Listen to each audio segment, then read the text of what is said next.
yusyriku bihi syai'an dakhala al-jannah wa man laqiyahu yusyriku bihi syai'an dakhala an-nar. Insyaallah taala fi hadza al-liqa, pada pertemuan kali ini kita akan membahas hadis berikutnya, juga hadis Jabir bin Abdullah radhiyallahu anhuma.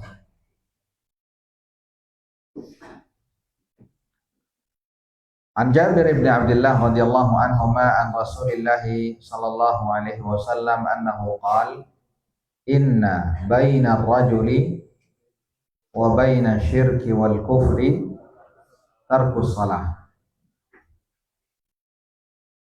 Hadis Jabir bin Abdullah radhiyallahu anhuma ini, di mana di dalam hadis ini Nabi sallallahu alaihi wasallam menjelaskan kepada kita terkait dengan kedudukan salat. Seperti yang sudah kita ketahui, khotal iman, azani Allah wa iyyakum, bahwa salat adalah merupakan ahammu arkanil Islam ba'da syahadatain.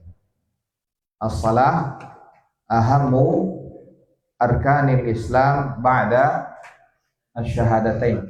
Salat adalah rukun Islam terpenting setelah syahadat. Karena pentingnya dan agungnya kedudukan salat, Allah Subhanahu wa taala memerintahkan kita untuk senantiasa menjaga salat. Hafizu 'ala shalawati was salatil wusta. Dan juga Nabi sallallahu alaihi wasallam memerintahkan orang tua untuk menyuruh anaknya melaksanakan salat sejak usia dini. Muru auladakum bis salati wa hum abna'u sab'in. Perintahkanlah anak-anak kalian untuk melaksanakan salat semenjak mereka berusia berapa? 7 tahun. Wadribuhum 'alaiha li'ashar. Kalau sudah berumur 10 tahun tidak mau melaksanakan salat, maka pukullah dengan pukulan yang mendidik, bukan darbu jarh, pukulan yang melukai, tidak, akan tapi darbu ta'dib, pukulan yang tujuannya adalah untuk memberikan pendidikan, menunjukkan betapa pentingnya perkara salat. Dan juga di antara hal yang menunjukkan agungnya kedudukan salat, Allah Subhanahu wa taala menyampaikan perintah salat kepada Rasulullah sallallahu alaihi wasallam secara langsung pada saat peristiwa apa? Al-Isra wal Mi'raj. Berbeda halnya dengan syariat lainnya yang Allah Subhanahu wa taala menyampaikan kepada Rasulullah sallallahu alaihi wasallam melalui perantara malaikat Jibril alaihi salam. Bi khilafis salah. Fa inna Allah azza wa jalla ballagha syari'atahu mubasharatan. Allah SWT menyampaikan syariat salat ini secara langsung kepada Rasulullah sallallahu alaihi wasallam. Dan juga di antara hadis yang menunjukkan tentang pentingnya, tingginya kedudukan salat, hadis di mana Nabi sallallahu alaihi wasallam mengatakan, al-ahdu alladhi bainana wa bainahum as-salah. Faman tarakaha faqad kafar. Sesungguhnya batas yang memisahkan kita orang-orang mukmin dengan orang-orang kafir itu adalah salat. Siapa yang meninggalkan salat maka dia telah kufur kepada Allah Subhanahu wa taala. Maka dari itu ikhwatul iman azani Allah wa iyyakum, amat sangat menyedihkan ketika kita melihat bagaimana kaum muslimin mereka meremehkan perkara salat dan lebih merasa malu ketika melakukan perbuatan dosa lainnya. Kita melihat ikhwatul iman azani Allah wa iyyakum betapa banyaknya orang tua. Betapa banyak orang tua yang ketika mendapati anaknya meninggalkan salat mereka anggap itu sebagai hal yang biasa. Akan tetapi ketika anaknya terjerat kasus narkoba misalkan, atau anaknya wal'iyadzubillah hamil di luar nikah, banyak orang tua yang merasa malu, namun tidak merasa malu ketika anaknya tidak melaksanakan salat. Padahal perbuatan maksiat yang dilakukan tersebut mengkonsumsi narkoba atau melakukan perbuatan zina itu adalah merupakan dosa besar yang tidak sampai pada tingkat kekufuran. Akan tetapi meninggalkan salat adalah merupakan kekufuran kepada Allah Subhanahu wa taala.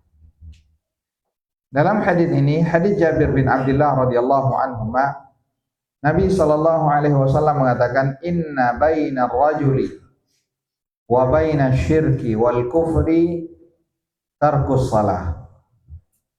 Sesungguhnya pemisah yang memisahkan antara seseorang dengan kesyirikan dan kekufuran itu adalah apa? Tarkus shalah. Artinya mereka yang meninggalkan salat, maka mereka terjatuh ke dalam kesyirikan dan juga terjatuh ke dalam kekufuran kepada Allah SWT. Baik. Kenapa di sini meninggalkan salat pelakunya dikatakan terjatuh ke dalam kesyirikan? Nah, kenapa yang meninggalkan salat dianggap terjatuh ke dalam kesyirikan kepada Allah Subhanahu wa taala?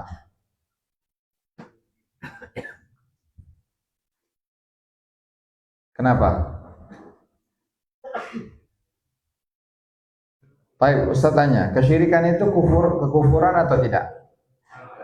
Hah? Kesyirikan kekufuran atau tidak? Iya. Tapi apakah setiap kekufuran itu kesyirikan? Tidak. Setiap kesyirikan pasti merupakan kekufuran. Namun tidak setiap kekufuran itu kesyirikan. Karena ada kekufuran yang disebabkan oleh hal-hal lain selain daripada kesyirikan. Nah, orang yang meninggalkan sholat dianggap telah terjatuh juga ke dalam kesyirikan.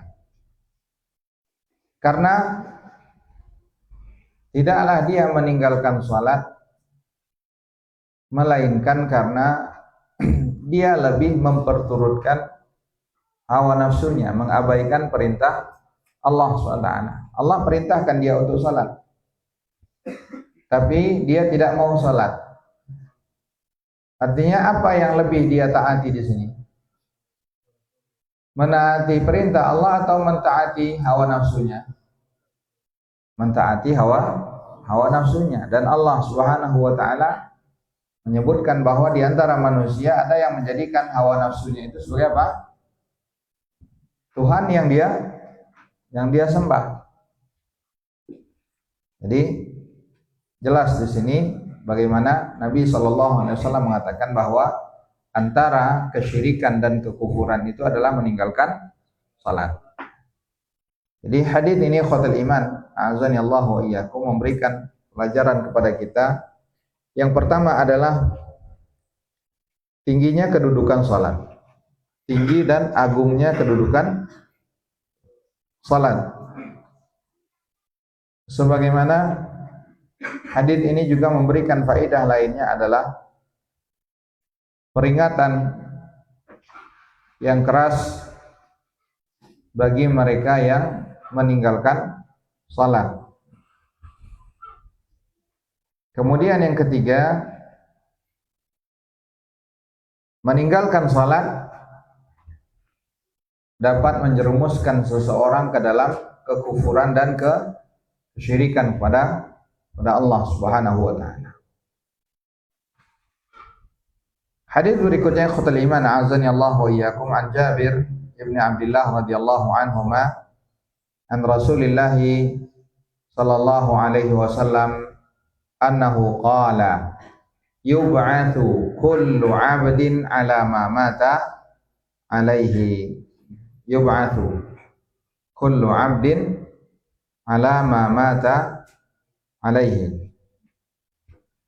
Hadis ini hadis yang diriwayatkan oleh Imam Muslim rahimahullahu taala, di mana Jabir bin Abdullah beliau berkata, sami'tu an-nabiy sallallahu alaihi wasallam yaqul yub'atsu kullu 'abdin 'ala ma mata 'alaihi. Dalam riwayat lainnya Fittibaj ala Muslim disebutkan yub'atsu kullu 'abdin 'ala ma mata 'alaihi, ay 'alal halah allati mata 'alaiha.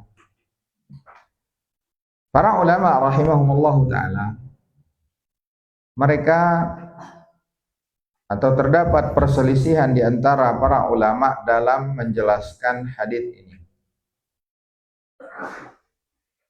Di antara mereka ada yang menyebutkan bahwa, ada yang mentafsirkan bahwa sesungguhnya si mayit akan dibangkitkan fil akfan allati kufina fiha.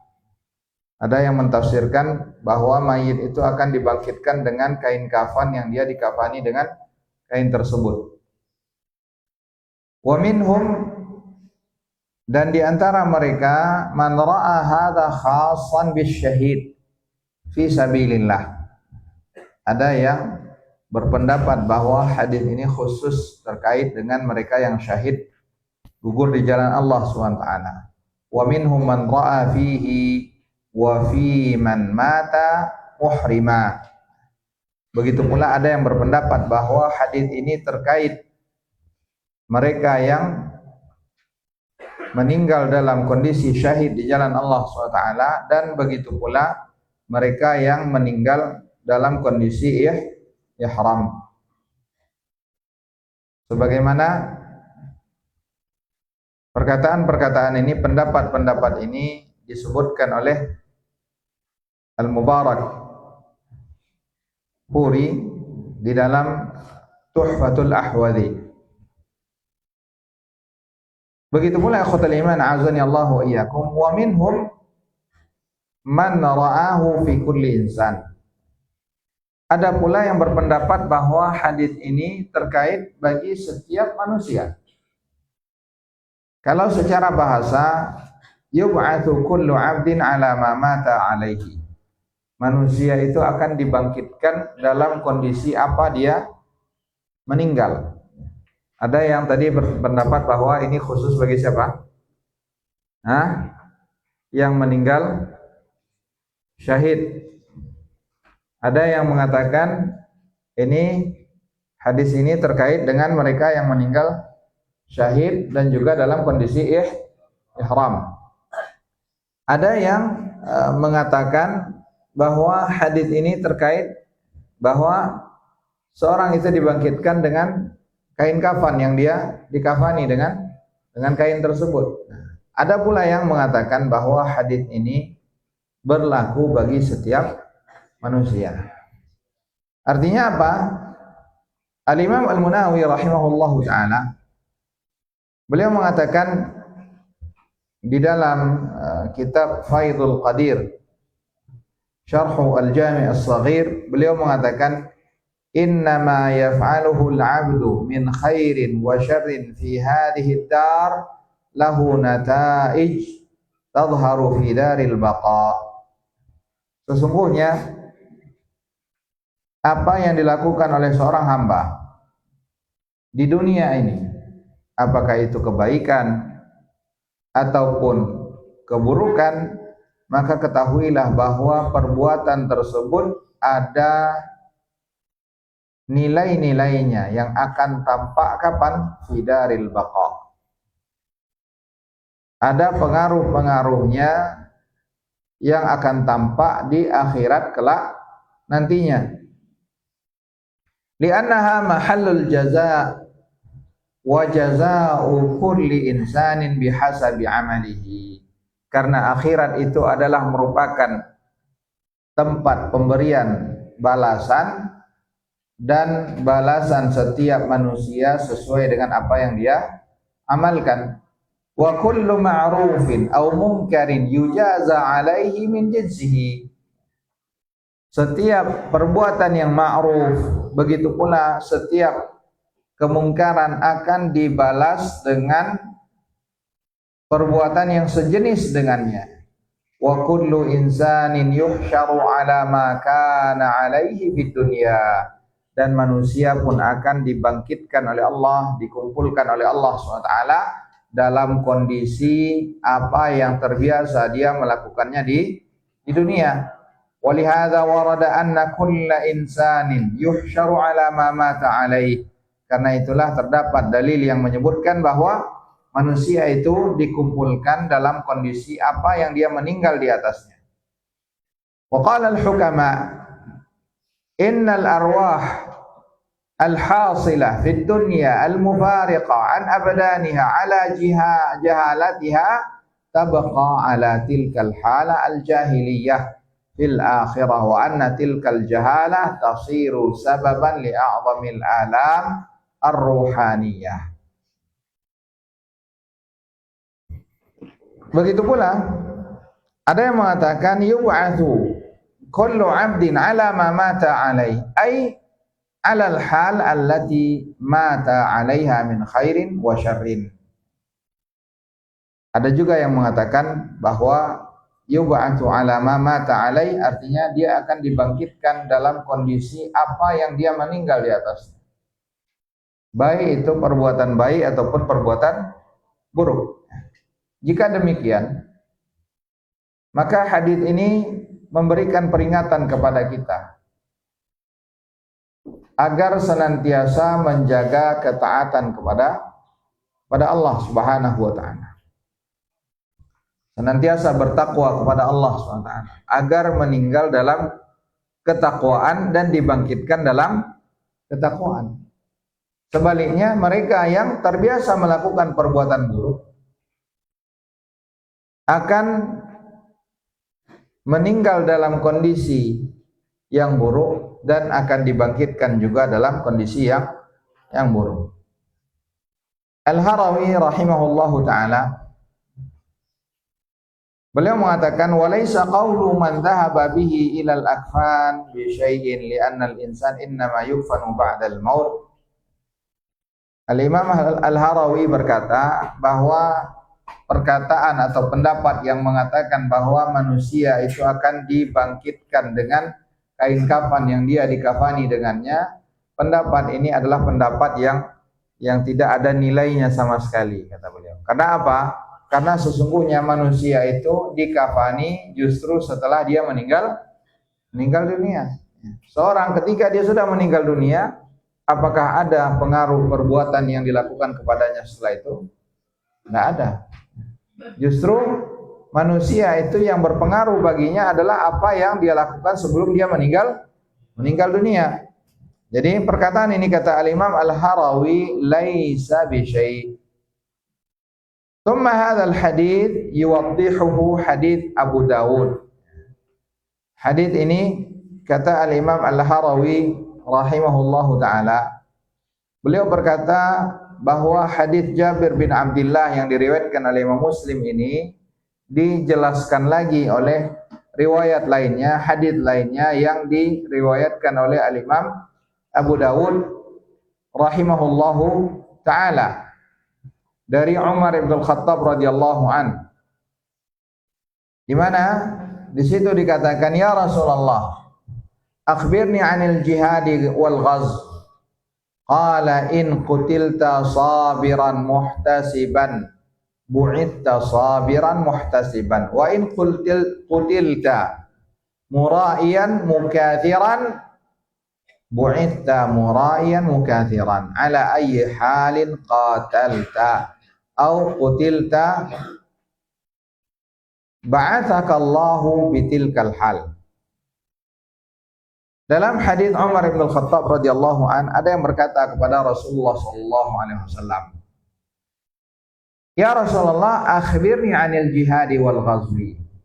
Ya Rasulullah, sampaikan kepadaku terkait dengan jihad dan peperangan. Maka apa kata Rasulullah sallallahu alaihi wasallam? In qutilta sabiran muhtasiban. Jika engkau terbunuh atau dibunuh dalam kondisi apa? Sabiran muhtasiban, dalam kondisi sabar. Karena peperangan butuh kesabaran. Banyak kondisi-kondisi sulit yang dialami oleh seorang dalam peperangan. Bahkan kondisi-kondisi yang menyakitkan banyak dialami oleh manusia ketika dia terjun di medan perang. Rasa letih, rasa lelah, rasa lapar, bahkan rasa sakit. Bahkan ada yang kehilangan nyawa dalam peperangan. Maka Nabi SAW mengatakan, in qutilta sabiran. Apabila engkau terbunuh atau dibunuh dalam kondisi engkau sabar menghadapi itu semuanya. Muhtasiban. Mana ihtisab? Mengharapkan ganjaran pahala. Nah, apabila engkau meninggal dengan kondisi demikian, kata Nabi sallallahu alaihi wasallam, bu'ista sabiran muhtasiban. Engkau pun akan dibangkitkan dalam kondisi apa? Sabir muhtasib, bersabar dan dalam kondisi ihtisab kepada Allah Subhanahu. Nah, hadis riwayat Abu Dawud ini dengan jelas menyampaikan kepada kita penjelasan dari hadis yang diriwayatkan oleh Imam Muslim dari Jabir bin Abdullah radhiyallahu anhuma, di mana Nabi SAW mengatakan, yub'atsu kullu 'abdin 'ala ma mata 'alaihi. Nah, di dalam hadis Umar bin Khattab radhiyallahu anhu dalam riwayat Abu Dawud ini disebutkan siapa yang meninggal dalam kondisi sabar dan berihtisab. Ketika dia berjihad di jalan Allah, dia dibangkitkan dalam kondisi demikian. Ini menjelaskan bahwa maksud dari hadis Jabir bin Abdullah radhiyallahu anhuma itu menunjukkan bahwa seseorang akan dibangkitkan sesuai dengan kondisi bagaimana dia meninggal dunia. Dan Nabi SAW mengatakan, wa in qultilta mura'iyan mukathiran. Apabila sebaliknya engkau terbunuh dalam kondisi apa? Mura'iyan. Ma makna mura'iyan? Riya. Dalam kondisi apa? Riya, ingin mendapatkan sanjungan pujian. Atau mukathiran, ingin mendapatkan banyak pengikut. Atau ingin mendapatkan mukathiran, ingin mendapatkan harta yang banyak. Ada yang berperang tujuannya untuk mendapatkan apa? Harta rampasan perang. Kalau engkau meninggal dengan kondisi demikian, bu'ithta mura'iyan mukathiran. Engkau akan dibangkitkan juga dalam kondisi apa? Melakukan hal tersebut dalam kondisi riya dan mengharapkan harta yang banyak. Ala ayyi halin qatalta au qutilta ba'athakallahu bitilkal hal. Dalam kondisi apapun engkau meninggal dunia atau engkau terbunuh, maka Allah akan bangkitkan engkau dalam kondisi demikian. Dalam hadis lain, hadis Abu Hurairah radhiyallahu anhu dan Anas bin Malik radhiyallahu an marfu'an. Abu Hurairah masmuhu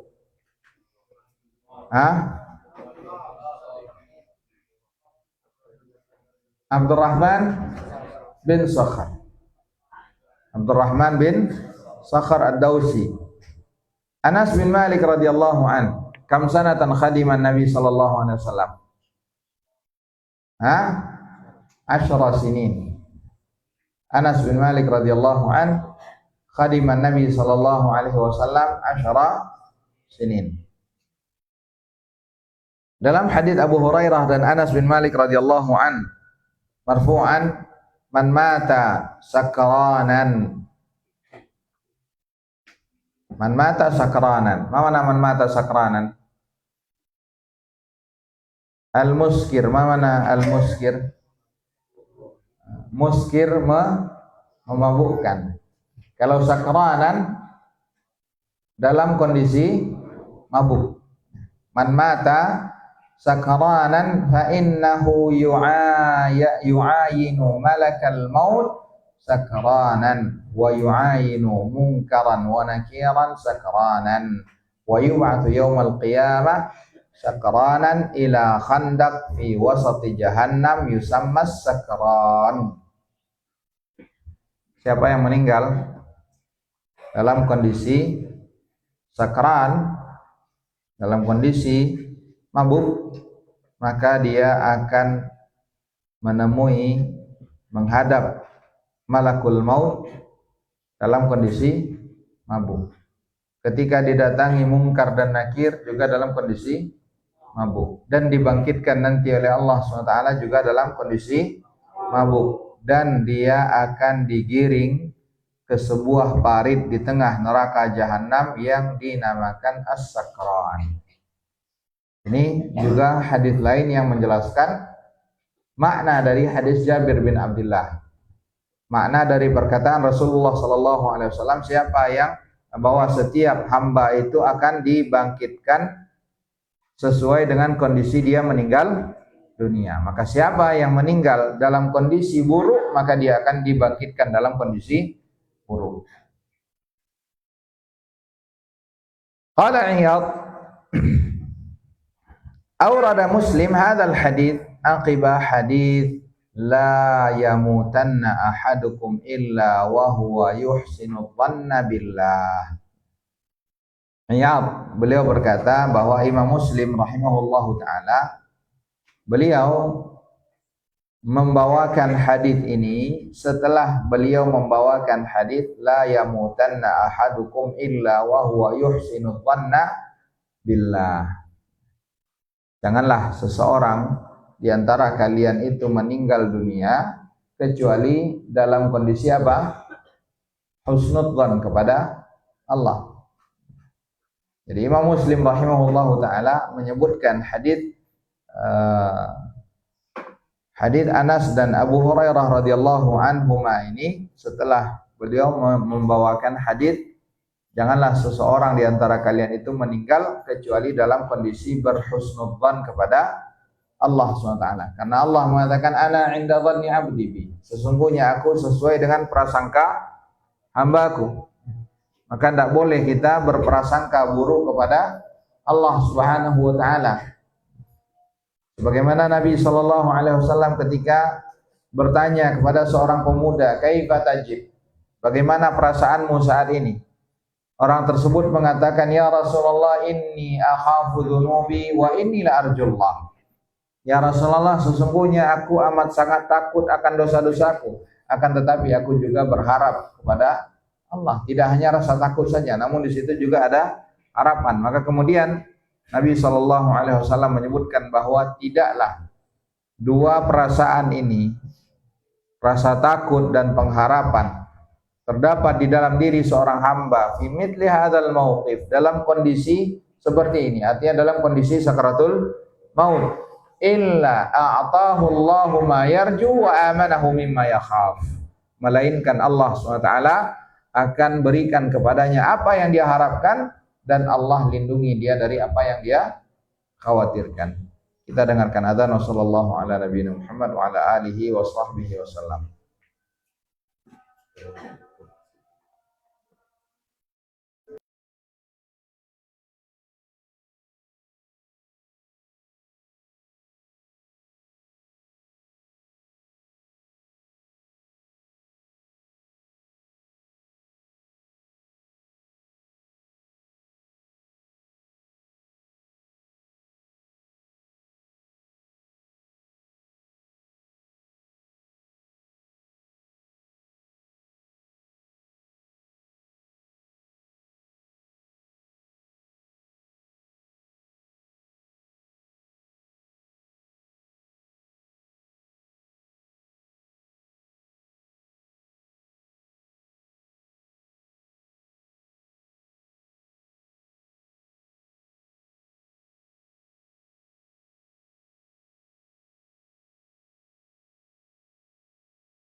radhiyallahu anhuma ini memberikan faidah. Pelajaran diantaranya adalah al-hirs. Hendaknya kita senantiasa berupaya untuk menjaga ketaatan kepada Allah, berusaha untuk senantiasa melakukan kebaikan, membiasakan diri untuk senantiasa berada di atas ketaatan, menjauhkan segala kebiasaan-kebiasaan buruk. Karena sebagaimana disebutkan bahwa man 'asha 'ala syai'in mata 'alaihi. Siapa yang terbiasa dalam hidupnya melakukan sesuatu, maka dia akan meninggal juga dalam kondisi demikian. Maka siapa yang menunjukkan, dan Allah SWT memerintahkan kita, ya ayyuhalladzina amanu taqullaha wa kunu ma'as shadiqin. Hai orang-orang yang beriman, bertakwalah kepada Allah dan jadilah termasuk ke dalam golongan orang-orang yang apa? Shadiq, yang jujur, yang menunjukkan kesungguhannya. Kalau kita ingin benar-benar menjadi ahlul jannah, maka tunjukkan kesungguhan kita kepada Allah SWT bahwa kita mengharapkan surga, menginginkan surga. Dan Allah SWT telah menunjukkan jalan yang mengantarkan kepada surga. Maka tunjukkan kesungguhan kita kepada Allah, bagaimana kita menggapai surga dengan meniti jalan yang telah disebutkan oleh Allah SWT sebagai jalan yang mengantarkan kepada surga Allah SWT. Alaikum bisidqi fa inna sidqa yahdi ilal bir wa innal bir yahdi ilal jannah wa innar rajula la yasduq wa yataharra sidq hatta yuktaba indallahi siddiqan. Maka siapa yang menunjukkan kesungguhannya kepada Allah bahwa dia ingin menjadi seorang hamba yang taat, yang baik, maka Allah SWT akan berikan taufik baginya meninggal dalam kebaikan dan dibangkitkan dalam kondisi yang baik. Ikhwatul iman a'azani Allah wa iyyakum. Hadis berikutnya, hadis yang ke-85. An ba'dhi azwajin nabiyyi sallallahu alaihi wasallam radhiyallahu anhunna anin nabiyyi sallallahu alaihi wasallam. Hadis yang diriwayatkan dari beberapa istri Rasulullah sallallahu alaihi wasallam. Dari Nabi sallallahu alaihi wasallam, di mana Nabi mengatakan, man ata arrafan fasa'alahu an syai'in lam tuqbal lahu salatun arba'ina lailatan. Man ata arrafan. Baik, ma makna arraf? Arraf berasal dari kata arafa ya'rifu. Apa arti arafa ya'rifu? Mengetahui. Arraf huwa alladhi yadda'i ilmul ghaib. Arraf adalah tukang ramal yang mengaku bahwa mereka mengetahui perkara gaib. Dan perbuatan ini mengaku mengetahui perkara gaib adalah merupakan kekufuran kepada Allah. Kenapa? Kenapa mengaku mengetahui perkara gaib itu adalah kekufuran kepada Allah?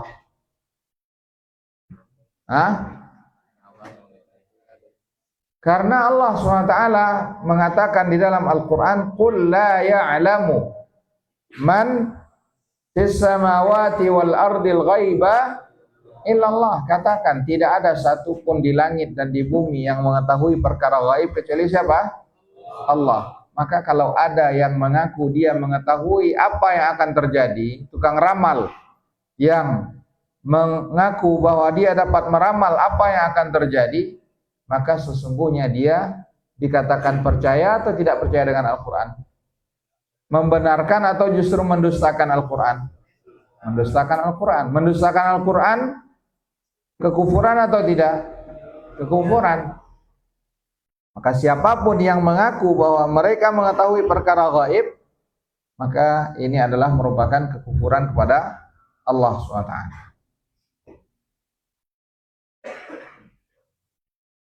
Siapa yang datang kepada arraf? Orang datang kepada arraf itu tujuannya untuk apa? Hah? Untuk diramal. Orang yang minta diramal ini, apakah semuanya benar-benar ingin mengetahui atau ingin mempercayai ramalan tersebut, atau ada di antara yang datang itu hanya main-main saja? Hah? Ada yang datang dia tidak percaya, tapi hanya untuk apa? Untuk tes saja.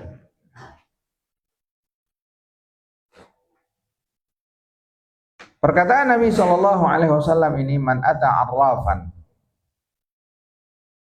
fasa'alahu an syai'in, kemudian dia bertanya kepada arraf tersebut, maka Nabi mengatakan, lam tuqbal lahu salatun arba'ina lailah, tidak akan diterima salatnya selama 40 malam. Dalam riwayat lain, dalam hadis lain disebutkan, fasaddaqahu bima yaqul faqad kafara bima unzila ala Muhammad. Dalam riwayat lain, kalau sekiranya dia sampai membenarkan, mempercayai perkataan tukang ramal tersebut, maka dia terjatuh ke dalam kekufuran.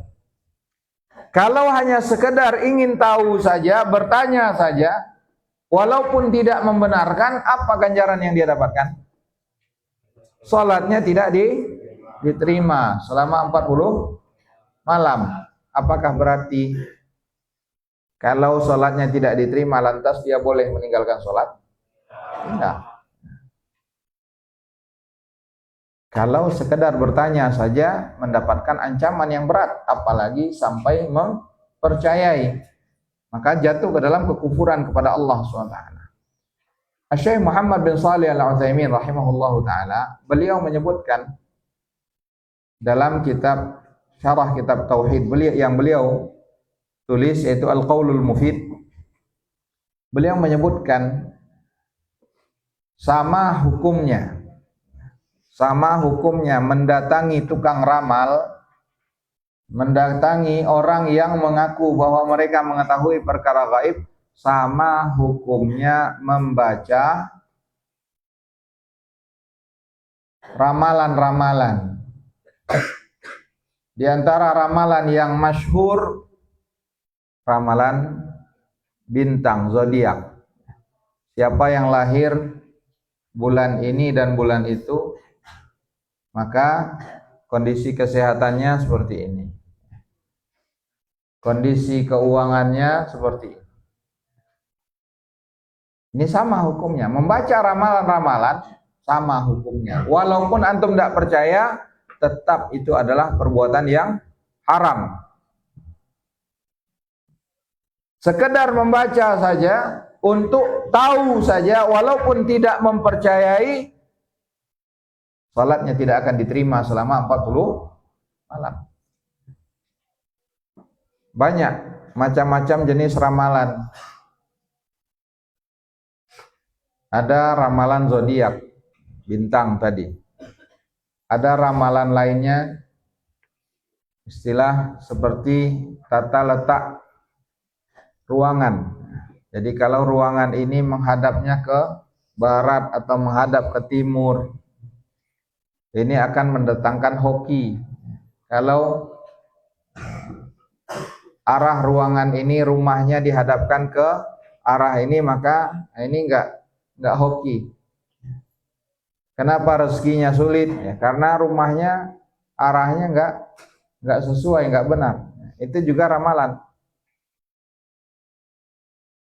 Ramalan apa namanya itu? Feng Shui. Ada juga ramalan kartu. Ada juga ramalan apa lagi? Hah? Ramalan mimpi.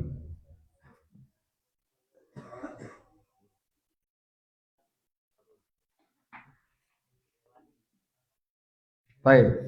Ramalan garis tangan. Hah? Garis tangan. Ada nggak yang ramal garis tangan? Ada. Baik, saya tanya sama antum. Ada nggak di antara antum yang main kepal-kepal kayak gini kemudian gini? Pernah nggak? Apa itu tandanya itu kalau ada benjolan-benjolan di sini? Ini termasuk juga apa? Walaupun itu dianggap sebagai candaan, main-main, nggak boleh. Karena seorang punya anak atau tidak punya anak, berapa anak yang akan dia punya nanti? Ini adalah perkara gaib. Nah kalau antum melihat, nah, ini ada berapa ini? Tidak jelas. 1, 2, 3. Di sini ada 3. Anak ustaz aja lebih dari 3.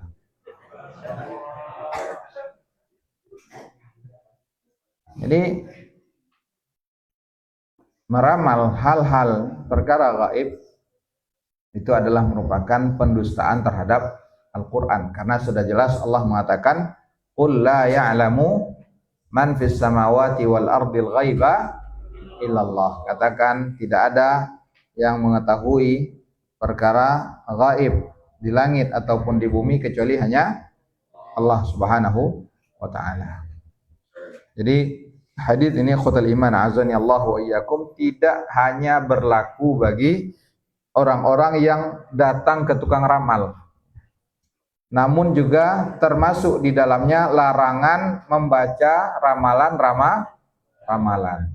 Baik itu yang terdapat di media sosial atau ramalan-ramalan yang terdapat di media cetak ataupun yang lainnya. Atau mungkin antum menyaksikan acara-acara ramalan-ramalan. Ini juga tidak diperbolehkan karena ancamannya sangat berat, yaitu apa? Lam tuqbal lahu salatun arba'ina lailah. Mudah-mudahan apa yang kita sampaikan malam ini dapat bermanfaat. Ja'alallahu wa iyyakum mimman yastami'ul qawla fayattabi'u ahsanah. Wa sallallahu ala nabiyyina Muhammad wa ala alihi wa sahbihi wa sallam. Subhanakallahumma bihamdik asyhadu an la ilaha illa anta astaghfiruka wa atubu ilaik. Assalamualaikum warahmatullahi wabarakatuh. Waalaikumsalam.